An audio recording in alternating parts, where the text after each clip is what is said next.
Hi everyone, welcome back to my channel. Today we are going to be giving a 26-week update. I'm gonna let you know how baby's doing, how I'm doing, and we're gonna talk about the apps that I have been using throughout my pregnancy and the apps that I'm excited to use once baby gets here.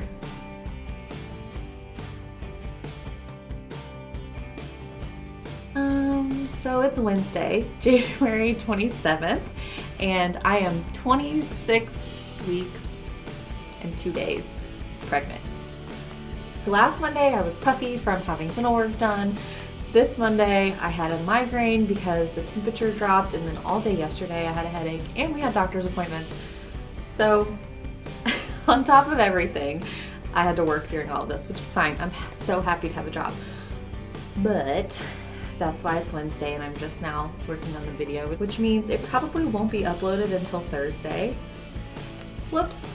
This week, baby is the size of a butternut squash, a bowling pin, and a slow loris, which if you don't know what a slow loris looks like, I'm gonna put a picture up because so cute. So cute. So this week, baby is putting on a lot of fat and will continue to do so for the next several weeks. And they're building up this fat so that they can start to regulate their temperature. And their eyes are starting to open. If you're new to my channel or you haven't watched in a while and you forgot, the reason I say they is not because there are two babies, it's because we are not finding out the sex of our child until the baby is here, and I feel kind of funny about saying it. So I'm saying they, not referring to multiple people, but referring to not sure the sex of the person that I'm referring to. Baby is now measuring at about 14 inches or 35.5 centimeters, and they're just over 1.5 pounds. This week we had the appointment with our midwife, and she let us know what the results were from our second anatomy scan that we had last week. It was a pretty quick scan. They were just looking for the things that they couldn't see the first time, and luckily they were able to see, it was like a few parts of their heart. They were able to see a few parts of the heart, and she was able to check that out and make sure everything was okay. Baby is still measuring a little bit small, but not so small that my midwife is concerned.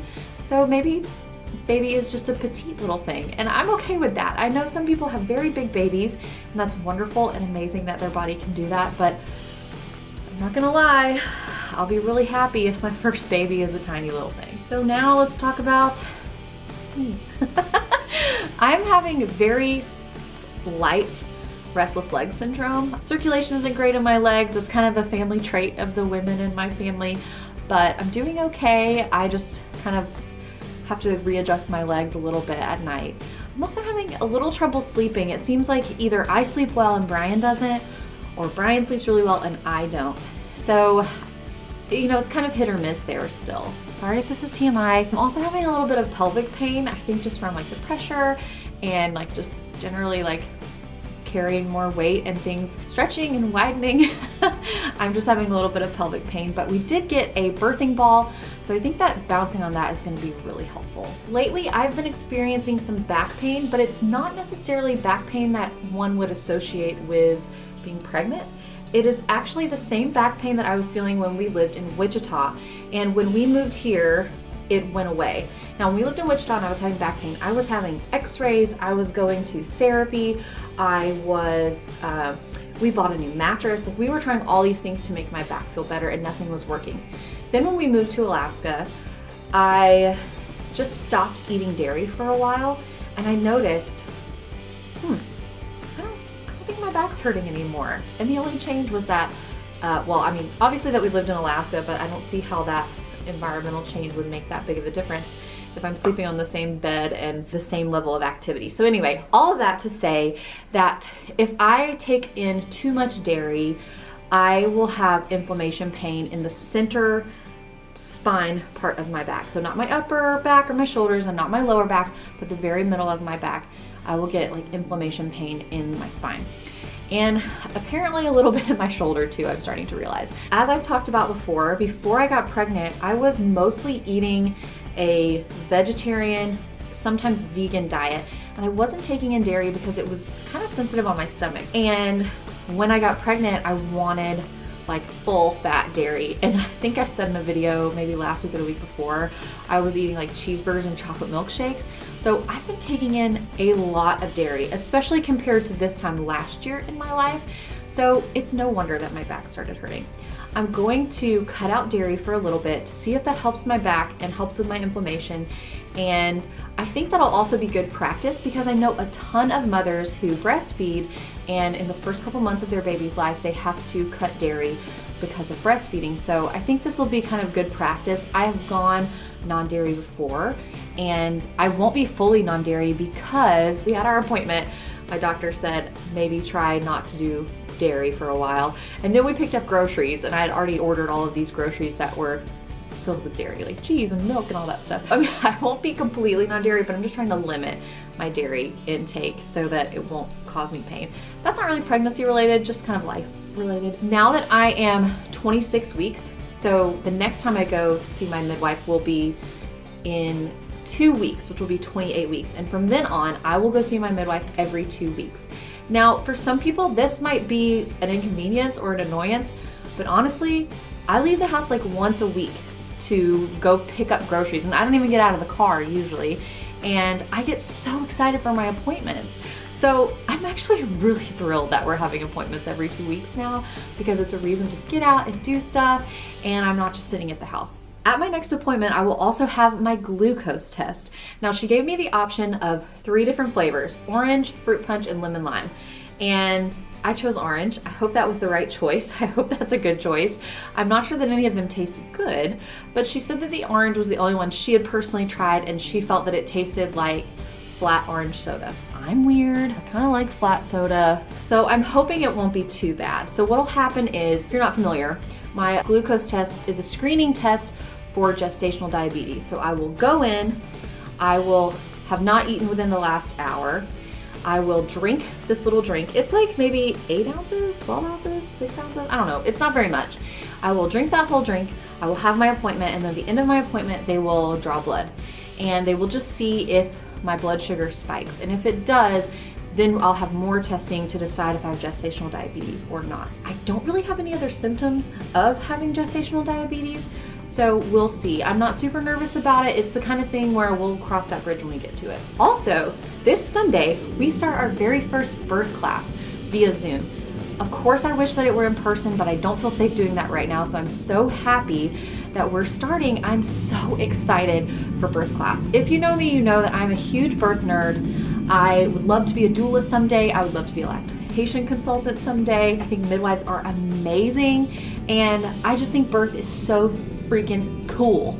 So I'm so excited to start birth class and to really learn the ins and outs of labor. And I have learned these things before. I read books on labor before, but it's really different when it directly applies to what your body is going to go through in just a few months. So that's all for my update this week. Now let's talk about apps. What a cool world that we live in, where we have this technology available to us and we have all these really cool apps. Today I want to talk to you about 4 apps that I have been using throughout my pregnancy, and 2 apps that I'm going to start using when I have my baby, why I like them or why I plan to use them. The first app is the Ovia pregnancy app.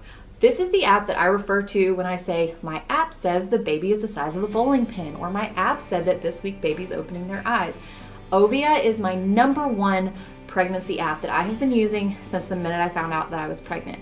In fact, I was using Ovia's sister app, Ovia Fertility, to track my fertility cycles and to help us get pregnant. I think it was really helpful. I was able to track my temperatures and really stay on top of things like that, and I think that was helpful in us being able to conceive. So of course it was a natural transition for me to switch over to the Ovia pregnancy app, and I've got to say I've been so happy with it.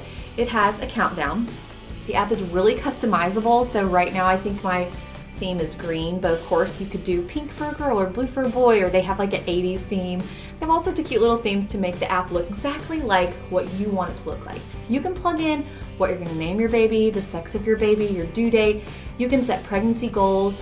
You can put in your health information that has to do with your insurance and your medicines that you take, and it'll give you personalized information based on that. And help you stay updated through the progression of your pregnancy. You can also see illustrations of the size of your baby's hands and feet. They have a little outline of the baby's hand, like approximately what size the baby's hand will be when they're born. And then in the inside, they show you their hand size right now or their foot size right now, which is really cute. Also, they have a ton of articles and tips and tools. There's a chat box that you can chat with other expecting moms and connect with them. You can track your pregnancy milestones, which is really cool too. You also can track your symptoms every day. I'm bad at this, admittedly, I'm really bad at this. But if someone were using this app and they were really regular with tracking exactly what they were feeling every single day, my understanding is that the app will notify you like, hey, we've noticed that you've had headaches really regularly this week. Check in with your doctor and make sure they check you for a few other things to see if this might be preeclampsia. That could be really helpful and really life-saving in a situation, and it's also just good to kind of be able to see like, okay, this week I really was having a tough time with restless leg syndrome, or hey, I was tracking that I was feeling nauseous for a month and now I feel great. So I think that's a really nice feature that it has. Another thing I love, you guys know I love baby names, they have like, it's almost like a game. They have a little baby name feature and it will pop up a name, and it's kind of like baby name Tinder, except for I don't fully understand Tinder because I was married by the time Tinder came around. No, I don't think I was married by the time Tinder came around, but I was like fully all about Brian. A name will pop up and you can say like, yes, I love it, and swipe that you love it or swipe that you don't like it. And I think that's a really fun way, especially like really early in your pregnancy, to kind of see a bunch of names and kind of get a feel for what you like and what you don't like. Also, something that this app offers is that when you go to look at the size of your baby, it will tell you a few different options. You can choose between fruits and vegetables, Parisian bakery, fun and games, and strange but cute animals. And I love having that option because honestly, comparing the size of my baby to food kind of weirds me out a little bit. I like having the options. I don't usually share the Parisian bakery size comparison with you guys when I make my videos because it's just usually stuff I'm not familiar with because I'm not that fancy. But I do love to see the strange but cute animals. That's probably my favorite. I'm a big animal lover. And the fun and games is a pretty fun thing to look at as well. The last thing I want to say about this app is it also has a calendar feature. Now, almost every single pregnancy app that you have is going to have a calendar feature, but I really like this one because you can put in milestones, appointments. You can also see, for instance, my turnover day is Monday. So I switched like, on Sunday I was 25 weeks and then Monday I switched to 26 weeks, which is kind of a guess. But either way, Monday is my turnover day. And so on the calendar, it will show me every Monday and it will say like 26 weeks, 27 weeks, 28 weeks, 29 weeks, which is really helpful because you can kind of see where you will be in the future if you're planning, obviously not right now because we're in a pandemic, but if you're planning a baby moon or if you're planning a shower, or if you're trying to decide when you're gonna do your maternity photos. It's just kind of nice to be able to look at a calendar that's preset based on your due date and for it to say exactly when you will be what week. The next app is called Pregnancy Plus. Now this app I don't really use as much, but I found that the men in my life love the Pregnancy Plus app. Brian and my dad both really like being able to use this app because it has a really unique feature. You can pull up this app and it will show you a 3D projection of what the baby looks like in the womb. It's really cool. That's pretty much the only thing I use it for. So I did have to look up some of the other features because on a day-to-day basis, I'm not using it for its features because I use almost exclusively the Ovia app. It will give you day-to-day pregnancy updates. The app also includes a shopping list for things you might need while you're pregnant or things you might need to grab for postpartum. There's a huge list of baby names, a kick counter, a contraction timer, and there's also a countdown. So when you first pull up the app, it will show you how many days into your pregnancy, how many weeks into your pregnancy, and then it has a little progress bar. Now this is really nice to look at because it gives you a visual for how far along you are and how much further you have to go.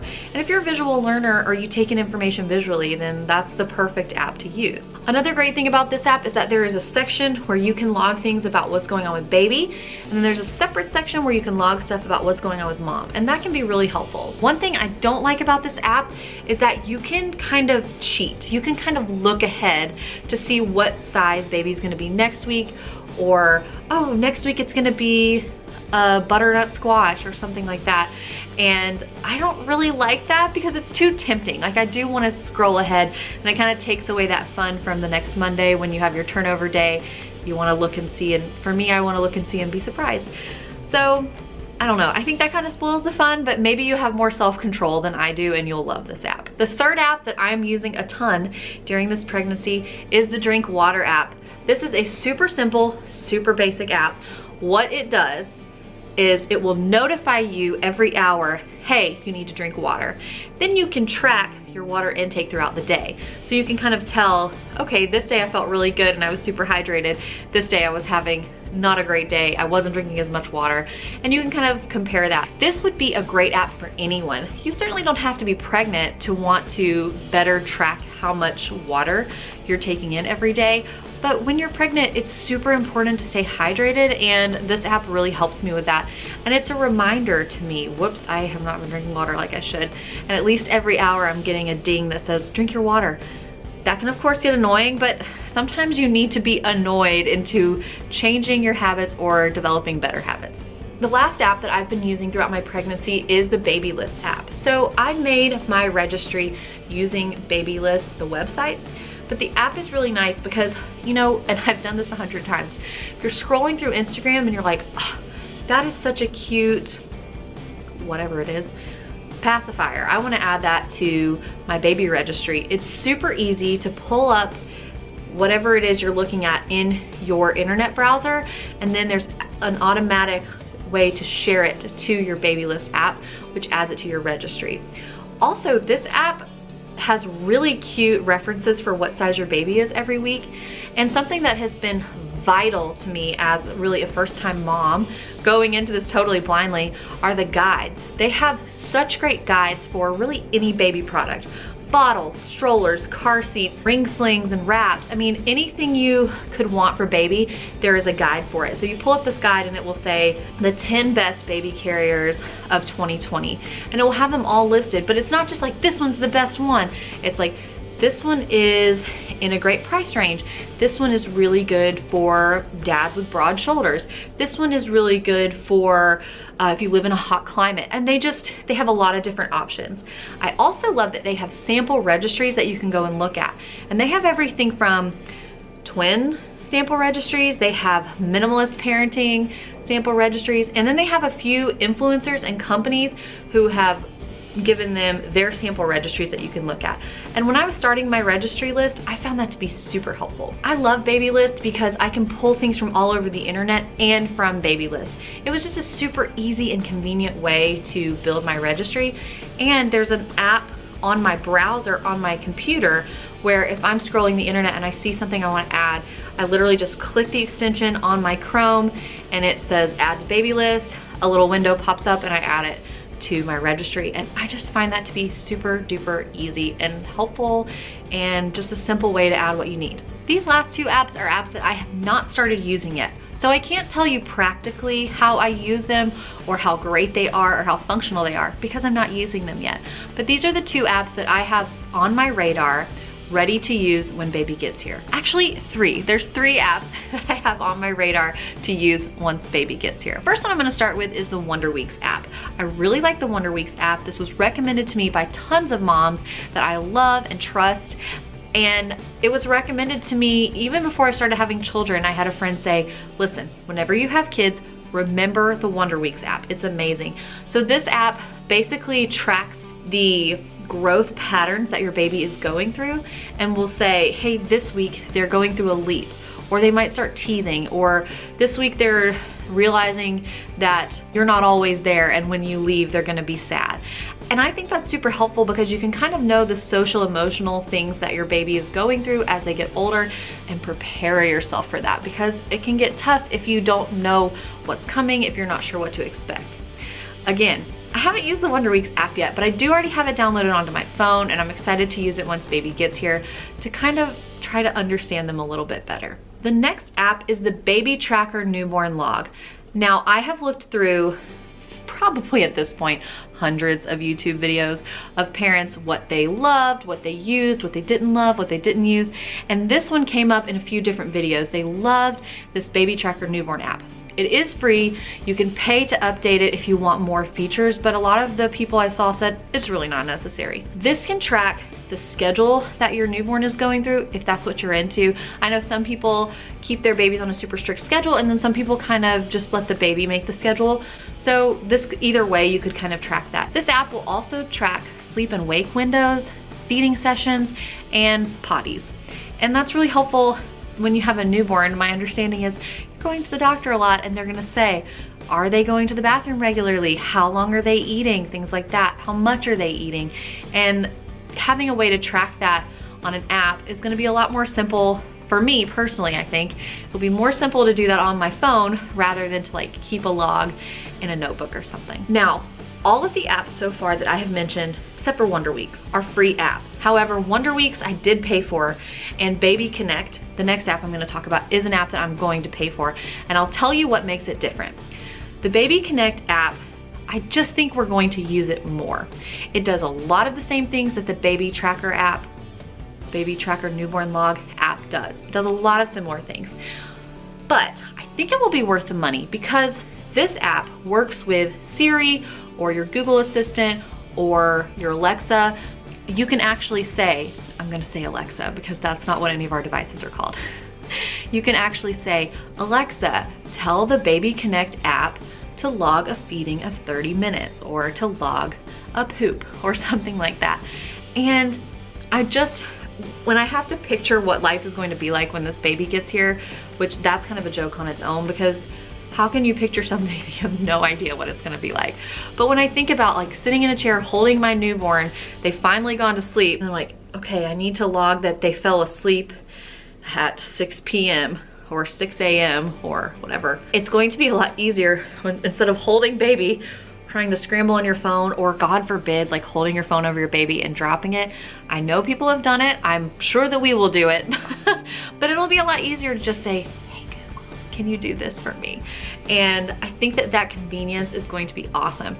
Brian and I both have Google phones. We have Google connections all through the house, and I think it will just make our lives so much easier. We'll be able to log those feedings, those sleep and wake windows, the potties. We'll be able to log all of that, and we can just kind of shout it out. Also, this app lets you log the baby's mood, milestones they're going through, and if their temperature is fluctuating, which is really nice. It'll also be good information to have when you go to the doctor. From the data you put in, this app will make charts and graphs for you. So if you're an info nerd, this is a great app for you too, because you'll be able to see, again, visually displayed how this app is helping you log what's going on in your baby's life. Also, this isn't a practical application for us, but let's say you're going back to work after you have your baby and you're having a nanny or a babysitter. This app allows caregivers to message mom and dad to say, hey, baby just took a nap for this long, or things like that.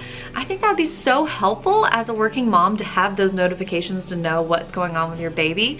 Super cool, and what a great feature. So that's my video for the week. Thank you so much for watching my 26-week update and the apps that I've been using during my pregnancy and plan to use after baby gets here. If you liked this video, you can give it a big thumbs up. You can subscribe to my channel. So down below, you'll see a little box that says subscribe. If it's red, that means you haven't subscribed yet, and you totally should if you want to. You can also click the notification bell, and that will send a notification to your phone to let you know that I've uploaded a video. Normally I upload on Tuesdays, but obviously I didn't have it together this week. You can also leave me a comment. I love to read comments, and I really try to respond to all of them, especially the ones on my YouTube channel. If you are 26 weeks, let me know how things are going for you. If you're having any similar symptoms, let me know if you're having Braxton Hicks, because I'm not having them yet and I'm wondering if I will, but I'm very intrigued by them. You can also share this video with a friend. Thanks again so much for watching, and I will see you guys next week.